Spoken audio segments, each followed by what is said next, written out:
Suatu hari aku bertemu dengan orang gila, Al-Majnuni Murakkab, tak jauh dari makam seorang wali. Ia ngoceh tidak jelas seperti sedang bicara dengan seorang. Dia berbicara seperti ini: andaikan mereka tahu bahwa ada wali tanpa nama, tanpa gelar, yang memiliki kemampuan seperti wali kutub, niscaya mereka akan datang berbondong-bondong mencium tangan wali tanpa nama, tanpa gelar tersebut, minta didoakan hajatnya. Jika wali tanpa nama, tanpa gelar itu telah wafat, niscaya mereka akan berlama-lama di pekuburannya dan berzikir, berdoa dan bermuhasabah diri, meminta ampun kepada Allah. Andaikan mereka tahu jika mereka sami'na wa ta'na kepada wali tanpa nama, tanpa gelar, niscaya Allah Subhanahu wa ta'ala akan angkat derajatnya. Namun sayang sekali, karena wali tersebut tanpa nama, tanpa gelar kewalian, maka ia seringkali dilupakan dan diabaikan setiap orang. Aku yang dengar ocehan kaget dan bergumam, ada wali tanpa nama, tanpa gelar yang kemampuannya seperti wali kutub. Siapakah wali tersebut?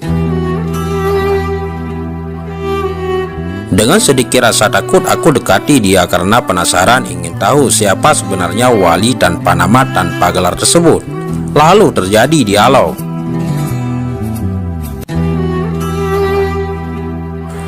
Maaf Mbah, tadi saya dengar Mbah ada mengoceh panjang, lebar, dan berbicara tentang wali tanpa nama, tanpa gelar. Siapakah sebenarnya wali tersebut Mbah? Mengapa sedemikian hebatnya wali tanpa nama, tanpa gelar tersebut, hingga kemampuan dan derajatnya hampir menyamai wali kutub? Orang gila tersebut menoleh ke arahku dan matanya sedikit melotot, lalu berkata, "Sampean siapa? Kamu nguping omonganku ya?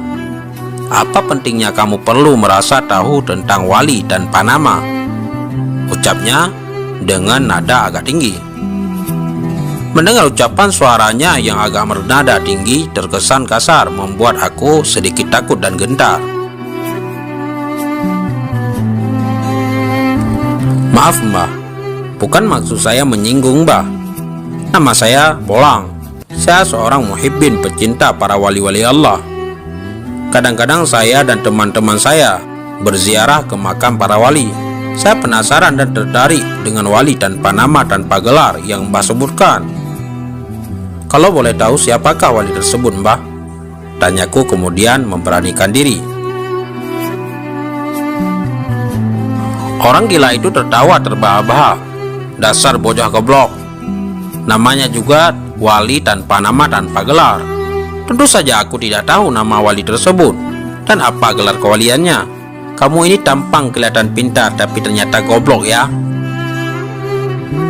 Terasa menusuk sekali perkataannya. Dia menyebut aku anak bodoh dan goblok. Wajahku merah padam menahan sedikit emosi. Sepertinya aku salah sangka. Kukira orang gila tersebut orang yang bisa diajak dialog, tapi nyatanya dia sebut aku bocah goblok. Aku memang goblok. Namanya juga wali tanpa nama, tanpa gelar. Jadi siapa yang tahu nama wali tersebut? Siapa yang tahu gelar wali tersebut, sedangkan wali tersebut tanpa gelar? Ah, sudahlah. Sebaiknya aku tinggalkan saja dia. Aku pun mulai membalikkan badan dan membuang muka dengan wajah masam hendak meninggalkan orang gila tersebut. "Hai Fikri, mau kemana sampean? Sampean ini bagaimana? Sudah datang tidak mengucapkan salam, malah pergi begitu saja tanpa mengucapkan salam. Baru diejek begitu saja sudah bermuka masam. Apakah mursyidmu yang seorang wali kutub tidak mengajarkanmu untuk mengucapkan salam saat datang dan pergi? Apakah mursyidmu yang seorang wali tidak mengajarkanmu untuk bisa bersabar menahan celaan dan hinaan?"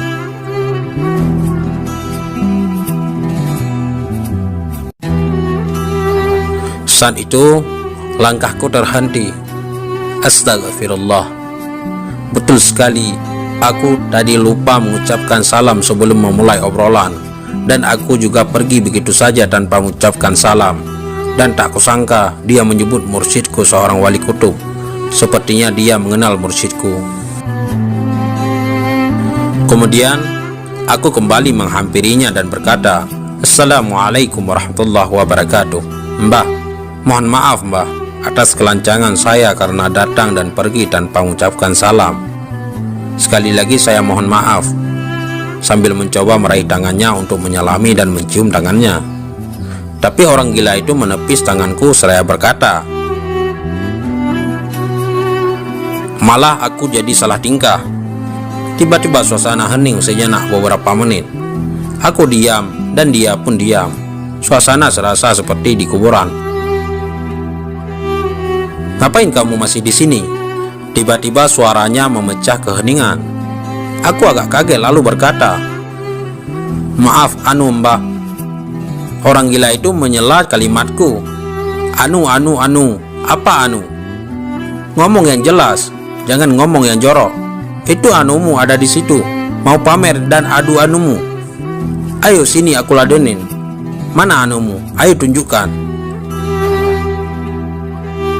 Hancur mukaku rasanya, merah padam, merasa salah tingkah dan bodoh di hadapan orang gila tersebut. Dengan rasa sedikit menahan malu, aku tetap memberanikan diri untuk bertanya. "Maksud saya bukan anu mbah. Maksud saya adalah ingin tahu siapa sebenarnya wali tanpa nama tanpa gelar yang mbah katakan saat saya mencuri dengar."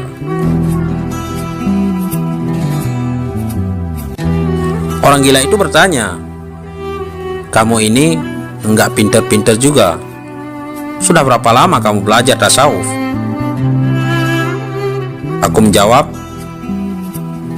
"Sudah sekitar hampir 7 tahun mbah." Lalu orang gila itu berkata sambil menepuk pahanya, "Sudah 7 tahun masa kamu orang mudeng dan tidak tahu wali tanpa nama dan tanpa gelar? Memangnya gurumu tidak mengasih tahu?" "Saya sering membaca dan mendengar suhbah dari guru saya mbah. Tapi saya belum tahu dan belum pernah dengar ada wali tanpa nama dan tanpa gelar. Dan guru saya pun tidak pernah menyebutkan siapa wali tersebut," jawabku. Orang gila itu malah tertawa terkekeh-kekeh. "Sebenarnya gurumu ada menyebutkannya, bahkan berulang-ulang kali menyebutkannya. Hanya saja kamu aja yang tidak paham-paham atas maksud gurumu. Lagi pula sebutannya wali tanpa nama dan tanpa gelar. Jelas gurumu tidak tahu nama wali tersebut dan tidak tahu gelar wali tersebut, tapi kamu sendiri tahu siapa wali tersebut. Bahkan wali tersebut begitu dekat denganmu."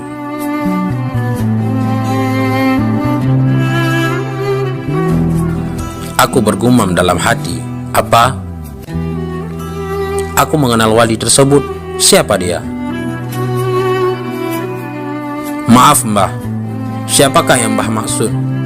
Mbah katakan aku mengenal wali tanpa nama dan tanpa gelar tersebut. Bahkan mbah mengatakan wali tersebut dekat denganku. Siapakah yang mbah maksud?" Orang gila itu lagi-lagi tertawa terkekeh-kekeh. "Wali tanpa nama dan tanpa gelar itu adalah orang tuamu sendiri. Nah, sekarang aku tanya kamu, memangnya aku kenal siapa nama orang tuamu dan gelar orang tuamu?"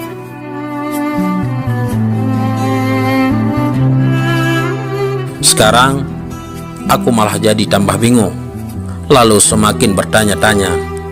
"Orang tuaku? Maksud mbah orang tuaku? Ada wali tanpa nama dan tanpa gelar? Mengapa bisa begitu mbah?" Orang gila itu mulai menatap mataku dengan tajam, lalu bangkit dari duduknya lalu berkata,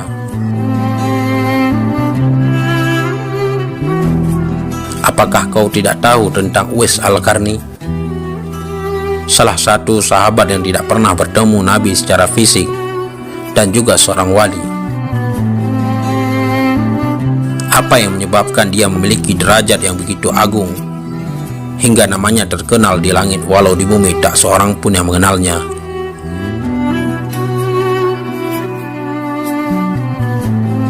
Kau tahu, sahabat Uwais Al-Qarni berkata bahwa ibunya pernah berkata dan mendoakannya, 'Anakku Uwais, aku tahu hatimu begitu sangat mencintai dan menginginkan dapat bertemu Nabi Muhammad SAW.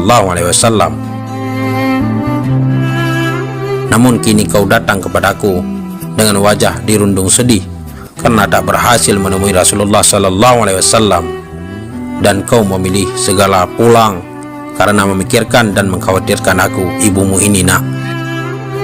Dan aku ridha padamu, ya Allah. Kau maha tahu, saksikanlah bahwa sesungguhnya aku telah ridha pada anakku. Maka terimalah ridhaku, ya Allah, dan ridhailah anakku Uwais. Dan apa kau tidak tahu bahwa Sultanul Aulia Syekh Abdul Qadir Jailani di masa kecilnya ketika dirampok malah berkata jujur tentang kantung emas yang ia bawa? Malah perampok itu heran, mengapa ia malah jujur mengatakan kantung emas yang dibawanya. Padahal setiap orang yang mereka rampok selalu berbohong tentang bawaannya dan berusaha menyembunyikannya dari mereka. Lalu kau tahu apa kata Syekh Abdul Qadir Jailani? Beliau berkata, ketika aku hendak berpergian menuntut ilmu, ibuku berpesan, "Anakku, bila engkau bertemu dengan siapapun, maka jujurlah, jangan berbohong. Sungguh ibu lebih ridha bila engkau jujur sekalipun engkau harus kehilangan harta dan perbekalanmu daripada kau harus kehilangan kejujuranmu."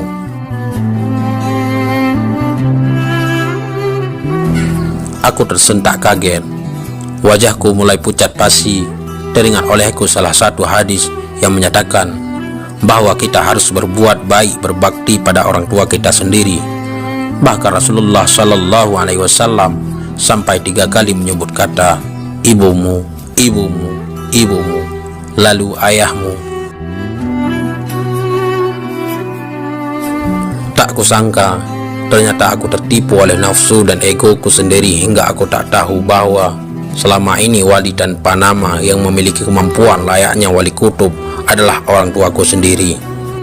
Lalu orang gila itu berkata lagi, "Lihatlah ibumu, berapa lama dia menanggung dirimu dalam perutnya.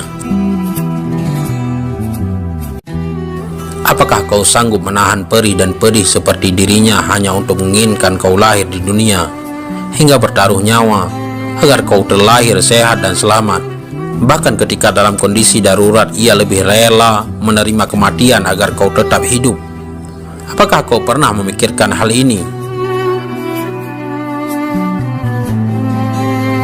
Kekuatan apa yang membuat ibumu sekuat dan setabah itu sebagaimana kekuatan aulia yang sanggup menerima dan menanggung beban yang berat? Itu kekuatan Allah Subhanahu wa Ta'ala yang dianugerahkan kepada ibumu melalui Rahman dan Rahimnya. Ini adalah sumber kekuatan para aulia.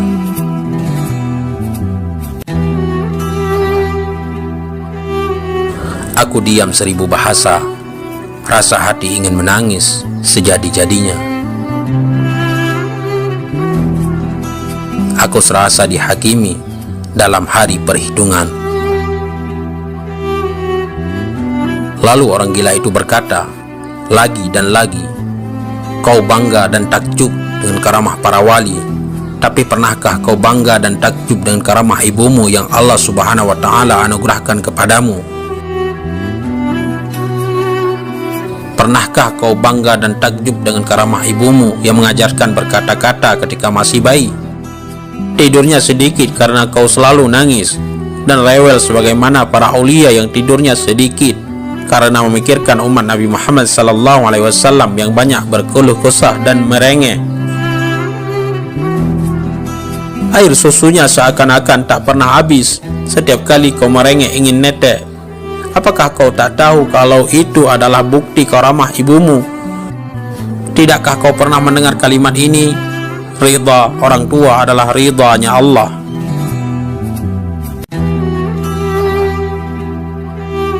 Para aulia, mereka menjadi wali kutub dikarenakan ridha dari orang tua mereka.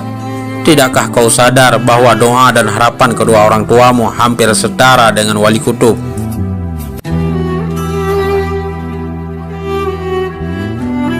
Astaghfirullah. Ampun ya Allah.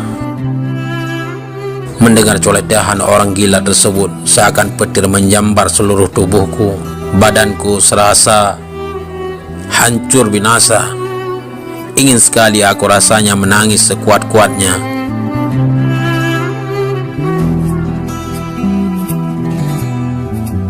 Orang gila itu berdiri lalu berkata sambil menunjuk ke arahku, "Lihat dirimu. Kelak kau akan jadi seorang bapa. Apakah kau tahu keramah bapakmu selama ini?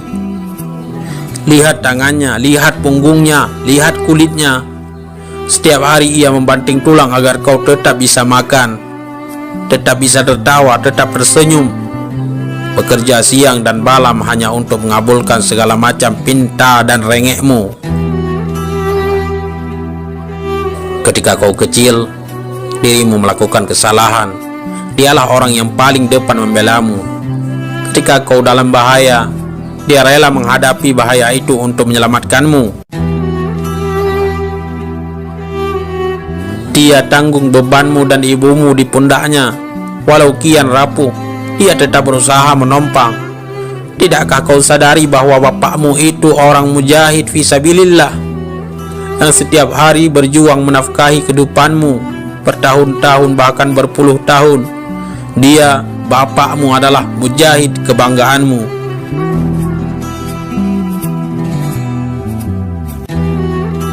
Ya Rabb, aku seperti hancur lebur mendengar ocehan orang gila tersebut. Bahkan ternyata selama ini aku yang gila, bukan dia. Aku melupakan siapa sesungguhnya orang tuaku sendiri. Aku melupakan semua yang mereka beri padaku. Bahkan aku sering takjub akan pesona dan karamah wali, tapi aku tak pernah sadar dengan orang tuaku sendiri yang merupakan wali tanpa nama dan tanpa gelar kewalian. Sesaat kemudian, orang gila itu berlalu, meninggalkanku tanpa sepatah kata pun. Aku berusaha mengikuti dia dari belakang, ingin tahu kemana dia pergi. Ternyata dia mendatangi dua gundukan tanah, dan dia duduk di sana. Mulutnya komat kamit seperti orang yang berdialog dan berbicara. Namun karena dia menggunakan bahasa daerah yang tidak kumengerti, aku tidak tahu apa yang diucapkannya. Kemudian dia tertawa kebahak-bahak sambil senyum-senyum di hadapan dua gundukan tanah yang ternyata itu tanah kuburan. Tapi aku tak tahu kuburan siapa itu. Namun aku berhusnuzan, mungkin itu kuburan seorang wali besar, karena dari celotehan orang gila itu sepertinya dia tahu betul tentang wali. Jadi aku pikir itu kuburan seorang wali.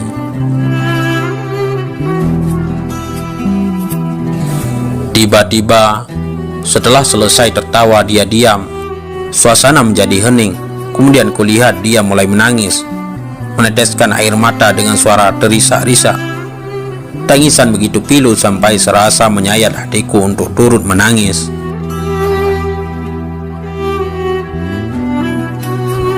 Aku tak tahu apa yang diucapkan dalam logat daerah. Ucapannya seperti sedang curhat pada kuburan tersebut, sambil tangannya mengelus-ngelus kuburan itu. Tangisan kian jadi, bahkan meraung. Aku sedih bercampur bingung karena tak mengerti dengan bahasa yang diucapkannya. Namun akhirnya aku mengerti mengapa dia meraung-raung menangis di kuburan yang kusangka seorang wali. Di tengah isak tangisnya, aku mendengar dia mengucapkan kalimat "mbok". Lalu pada kuburan yang sebelahnya dia berkata "mbah". Aku jadi ingin menangis sejadi-jadinya. Ternyata itu kuburan orang tuanya. Ternyata itu kuburan seorang wali tanpa nama dan tanpa gelar. Kini aku baru paham mengapa orang-orang mulai menganggap gila. Sebab dia sering tertawa, menangis, meraung dan bercakap-cakap sendiri di kuburan. Seandainya aku jadi dia, mungkin aku akan sama dengannya, menjadi gila karena ditinggal pergi oleh kedua orang yang paling disayangi.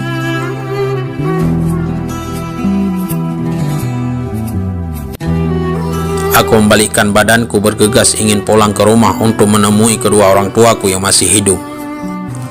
Aku merasa beruntung masih memiliki wali tanpa nama dan pagelar yang masih hidup. Sepanjang jalan aku berdoa, Allahumma ghafir lana dzunubana waliwalidayya warhamhuma kama rabbayani shaghira.